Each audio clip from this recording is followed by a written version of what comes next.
तो देखिए RRB ALP का एग्ज़ाम होने वाला है और टेक्नीशियन का भी।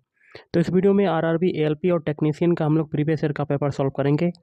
वीडियो स्टार्ट करने से पहले आप लोगों से एक बात कहूँगा, जो लोग नए हैं तो प्लीज़ चैनल को ज़रूर सब्सक्राइब कर लें। चलिए स्टार्ट करते हैं। तो गाइस पहला क्वेश्चन है, उस चित्र का चयन करें जो समूह से संबंधित नहीं है।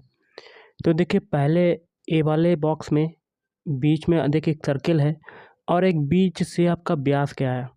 अब देखिए बी वाले फिगर में देखिए बीच से एक व्यास गया है और डी वाले में देखिए इसमें भी व्यास है, लेकिन सी वाले बॉक्स में आपका व्यास नहीं है, साइड से आपका गया है। तो इसमें से आपका समूह से संबंधित नहीं होगा, वो होगा सी वाला। ओके, तो आपका आंसर हो जाएगा ऑप्शन 4 सी।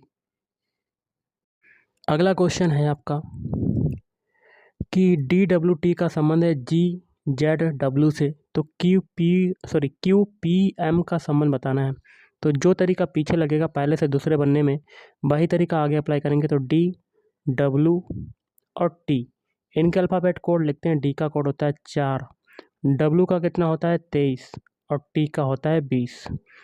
इससे आपका क्या बनना है जी जेड डब्ल्यू।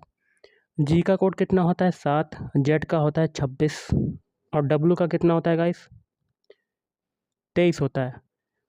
तो देखिए 4 से 7 बना, कितना जोड़ा 3, 23 से 26 बना, कितना जोड़ा 3 और 20 से 23 बना, कितना जोड़ा 3। यही तरीका क्यू पी एम में लगाएंगे। तो क्यू पी एम, क्यू का कोड होता है 17, पी का होता है 16 और एम का होता है 13। ओके, प्रत्येक में 3 3 जोड़ेंगे। तो पहले 17 में 3 जोड़ा 20 आया। अब 16 में 3 जोड़ेंगे तो आपका 19 आ जाएगा। अब 13 में 3 जोड़ेंगे तो आपका 17 आ जाएगा। इनके अल्फ़ाबेट लिख लेते हैं। 20 किसका होता है टी का, 19 किसका होता है एस का, 17 होता है क्यू का। देखिए यहाँ लास्ट में 13 में 3 जोड़ा तो यहाँ 16 आएगा। 16 किसका होता है पी का होता है। तो टी एस पी आपका राइट आंसर। तो ऑप्शन 1 इज राइट आंसर। अगला है, किसी तरल की समान मात्रा के लिए निम्नलिखित में से किस प्रक्रिया की गति सबसे धीमी होगी। तो ऑप्शन 1 बाष्पीकरण। अगला है, निम्न जानवरों में से किसकी अपेक्षाकृत अधिक लंबी आंत है। तो देखिए इसमें से आपका हो जाएगा ऑप्शन 3 खरगोश। तो देखिए गाइस अगला क्वेश्चन है, तर्क पर ध्यानपूर्वक विचार करें और निर्णय करें कि इसमें नीचे दी गई कौन सा अनुमान निहित है। तर्क आपका देखिए क्या है, राजमार्ग प्राधिकरण ने घोषणा की थी कि वह शुक्रवार से 3 दिन के लिए बेंगलोर और तुमकुर के बीच सड़क मरम्मत का बड़ा काम शुरू करेगी। अनुमान क्या है, लोगों को बेंगलोर और तुमकुर के बीच अपनी यात्रा की योजना इसके अनुरूप बनाने की ज़रूरत है। तो बिल्कुल सही है, पहला निहित है आपका अनुमान। दूसरा क्या है, प्राधिकरण अनावश्यक मरम्मत कार्य से नागरिकों को परेशान कर रही है, ये गलत है। तो आपका पहला सही हो जाएगा, अनुमान निहित है। तो आपका क्या होगा ऑप्शन 3 केवल अनुमान एक निहित है। नेक्स्ट है, खाली स्थान से आने वाले सही चित्र को चुनें। देखिए इसमें आपका बंदर है, बंदर जो है वो केला खा लेता है। उसी प्रकार चूहा क्या खाएगा, फंसेगा कि गाजर खाएगा कि बिल्ली खाएगा। तो ये बनेगा रोटी। तो आपका डी वाला सही हो जाएगा। तो आपका क्या बनेगा option 3 D is right answer. Next है, किसी मिश्रण में रेत और बजरी का अनुपात है जो है 7:8 है। रेत को आर मानते हैं, अनुपात बजरी को बी, क्या रेशियो है 7:8। आगे कहता है, जबकि बजरी और सीमेंट का अनुपात जो है वो है 6:7। तो बजरी और सीमेंट, तो नीचे क्या हो जाएगा 6:7। अब देखिए यहाँ जगह खाली, यहाँ 8 कॉपी कर देते हैं और यहाँ जगह खाली है तो यहाँ पर 6 कॉपी कर देते हैं। 2 से ये काटते हैं 3 आ जाता है और ये 2 चक्कू 8 और ये 2 चक्कू 8। अब देखिए 7 का 3 में मल्टीप्लाई करेंगे तो 7 3 21 और 4 का 6 में मल्टीप्लाई करेंगे तो 4 6 24। अब 4 का 27 में मल्टीप्लाई करेंगे तो 28। तो इस मिश्रण में रेत और सीमेंट का अनुपात बताना है। रेत को आर माना था, सीमेंट को सी। तो कितना है 21 रेशियो, सीमेंट का कितना है 28। 7 से काटते हैं, 7 3 21, 7 चौक 28। तो कितना आ गया 3:4।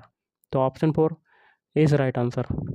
अगला है ठोस कार्बन डाइऑक्साइड को किस नाम से जाना जाता है? तो ऑप्शन एक सूखी बर्फ के नाम से जाना जाता है। अगला है किसी प्लेटफॉर्म के ऊपर से, मान लेते हैं कि ये प्लेटफॉर्म है के ऊपर से एक टावर का जो उन्नयन कोण है वो है 30 डिग्री था। तो एक टावर है और एक प्लेटफॉर्म है, इसके ऊपर से जो उन्नयन कोण है वो कितना था? 30 डिग्री था। कितना? 30 डिग्री। और आगे कहता है टावर 45 मीटर ऊंचा था। टावर आपका कितना है? 45 मीटर ऊंचा। प्लेटफॉर्म तथा टावर के बीच की क्षैतिज जो दूरी जो है वो कितनी है? 40√3। तो प्लेटफॉर्म की ऊंचाई बतानी है, तो ऐसा फिगर नहीं बनेगा। तो प्लेटफॉर्म की ऊंचाई बनाने के लिए क्या करेंगे? किसी प्लेटफॉर्म के ऊपर से, मान लेते ये प्लेटफॉर्म है, इसके ऊपर से ये, तो एक टावर है यहाँ पर, इसका उन्नयन कोण कितना है? 30 डिग्री था, 30 डिग्री। टावर जो है 45 मीटर ऊंचा है। टावर जो है वो कितना है? 45 मीटर ऊंचा। और प्लेटफॉर्म तथा टावर के बीच की क्षैतिज दूरी कितनी है? 40√3। तो ये हो जाएगी 40√3। ओके, आगे क्या है? प्लेटफॉर्म की ऊंचाई बतानी। तो प्लेटफॉर्म की ऊंचाई को h मानते हैं ये, तो ये h है। तो ये यहाँ पर भी कलर को करते हैं थोड़ा सा चेंज, तो ये भी आपकी क्या हो जाएगी? h हो जाएगी। ओके, प्लेटफॉर्म की ऊंचाई बतानी है, तो सबसे पहले क्या करते हैं? देखिए नीचे 40 है तो ऊपर भी क्या हो जाएगी? 40√3। ओके, ये दूरी और नीचे वाली दूरी बराबर है, तो ऊपर देखिए tan 30 डिग्री लगा देते हैं। tan 30 डिग्री इजकल टू लंब बटे आधार। लंब कितना है? 45। लंब कितना है गाइस ये? तो देखिए ये h है, ये बताना है हमें। तो ये 45 प्लस h हो जाएगा। टोटल दूरी आपकी 45 प्लस h हो जाएगी। तो 45 प्लस h बटे में आधार कितना है? 40√3। tan 30 का मान क्या होता है? 1/√3 is equal to 45 plus h बटे में 40√3। √3 से √3 कटा, तो ये हो जाएगा 45 प्लस h बराबर 40। तो h बराबर आपका कितना हो जाएगा? 45 में से 40 जाएगा, कितना आ जाएगा? 5 मीटर। आपका राइट आंसर। तो ऑप्शन 3 इज राइट आंसर। अगला है 2016 में प्रदर्शित हुई, कलर को करते हैं चेंज, निम्नलिखित में से कौन सी पहली मलयाली फिल्म है जिसने 100 करोड़ की कमाई के पड़ाव को पूरा किया था? तो ऑप्शन 3 पुली मुरुगन। अगला ये आपका इसका वर्ग क्या होगा? तो ऑप्शन 1 आपका हो जाएगा कैसे आया। आपको कमेंट बॉक्स में कमेंट करके बताना है कि इसका कैसे निकला। अगला निम्नलिखित में से कौन सा तत्व मेंडलीव की आवर्त सारणी से ई का एल्यूमिनियम की जगह लेता है? तो ऑप्शन 2 गैलियम। अगला है जब एक वस्तु एक समान प्रत्यय वेग उत्पन्न करती है तो निम्नलिखित में से कौन सा परिवर्तित होता है? तो ऑप्शन 1 डायरेक्शन, कह सकते हैं दिशा। अगला 8%। अगला क्वेश्चन आपका है 8% साधारण वार्षिक ब्याज के दर पर दर आर बराबर आपकी कितनी है? 8%। कोई धनराशि जो है 2.5 वर्षों में, तो टी बराबर आपका टाइम बराबर दिया हुआ है। इसको सिंपल फ्रैक्शन में कन्वर्ट करते हैं तो 2 दूनी 4, 5/2 वर्ष आपका आ जाएगा। और धनराशि जो है वो 300 रुपये हो जाती है, मतलब मिश्र धन आपका ए बराबर कितना है? 300।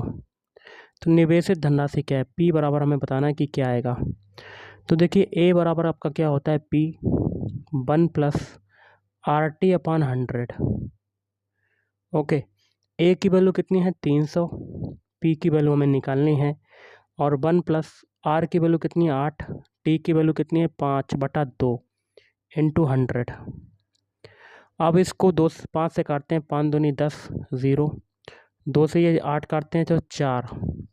तो ये हो जाएगा 300 बराबर पी। एलसीएम कितना हो जाएगा? 20। तो 20 प्लस 4 कितना हो जाएगा? 24। 24/20।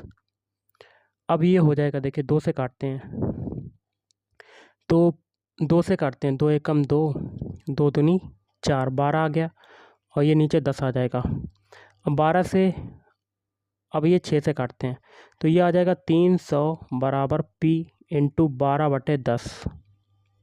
ओके, तो इसे हम लोग 6 से काटेंगे, 6 दूनी 12, 6 पंजे 30, 50 आ गया। 2 से फिर काटते हैं तो ये 25 आ जाएगा, और 25 का मल्टीप्लाई 10 में हो जाएगा, तो P बराबर आपका कितना आ जाएगा, 250 रुपया। Option 3 is right answer. अगला है रोशन की वर्तमान उम्र उषा के वर्तमान उम्र के 1.5 गुने से 3 वर्ष कम है। ओके, तो उषा की हम लोग देखें, रोशन एक तरफ रोशन हो गया, एक तरफ उषा हो गया। उषा की उम्र को मानते हैं x,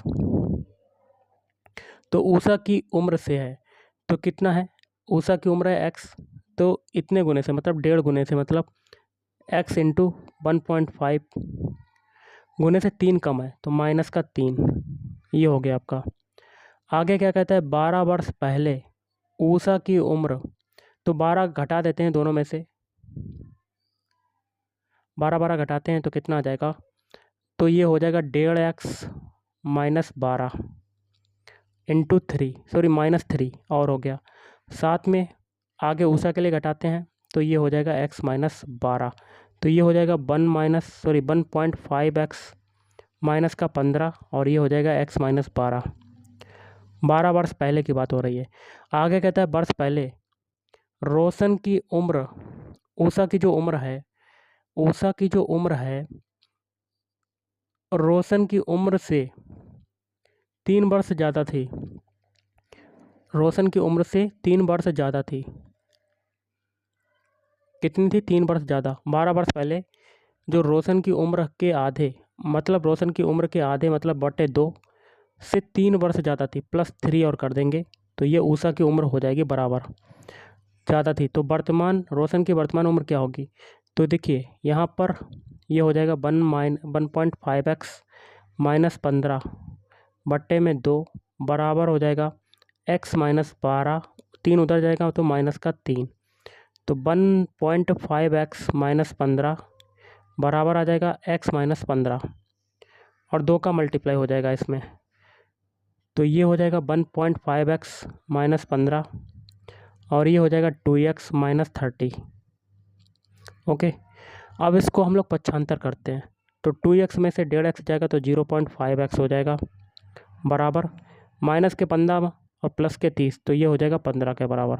तो x बराबर आपका कितना आ जाएगा, देखिए 15 बटे 0.5 ये आ जाएगा, 1 दशमलव हटाया ऊपर 0 और बढ़ा देंगे, 5 से ये काटेंगे तो 5 3 15 30 आ जाएगा x का मान। तो हमें रोशन की उम्र बतानी है, रोशन की उम्र को क्या माना है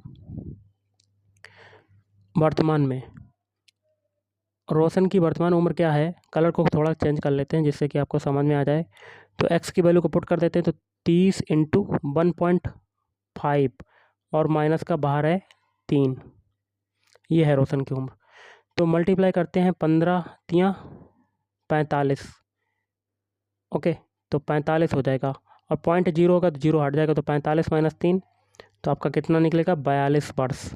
तो ऑप्शन 1 इज़ राइट आंसर।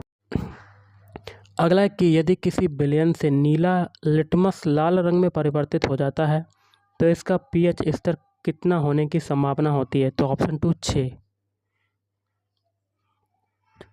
अगला है दिए गए कथनों को सही मानिए और फिर निर्णय कीजिए कि दिए गए कथनों में से निश्चित रूप से कौन से निष्कर्ष निकाले जा सकते हैं। तो गाइस पहला कथन है सभी शार्क क्या हैं, मछलियां हैं, तो सारी शार्क क्या हो जाएंगी, मछलियां हो जाएंगी, क्या हो जाएंगी, मछलियां। और कोई भी मछली सांप नहीं है, तो कोई भी मछली जो है वो नहीं है, क्रॉस लगा देंगे, ऐसा आपका वेन डायग्राम बनेगा। पहला है कोई भी सांप शार्क नहीं है, तो बिल्कुल सही क्योंकि दूर दूर तक कोई संबंध नहीं है, तो पहला आपका सही। दूसरा है कोई भी शार्क सांप नहीं है, तो बिल्कुल सही, दूर दूर तक कोई संबंध नहीं है, तो दूसरा भी सही। दोनों आपके कथन निष्कर्ष जो है अनुसरण करते हैं, तो ऑप्शन 4 1 और 2 दोनों अनुसरण करते हैं। तो गाइस आज के इस वीडियो में इतना ही, थैंक यू, धन्यवाद।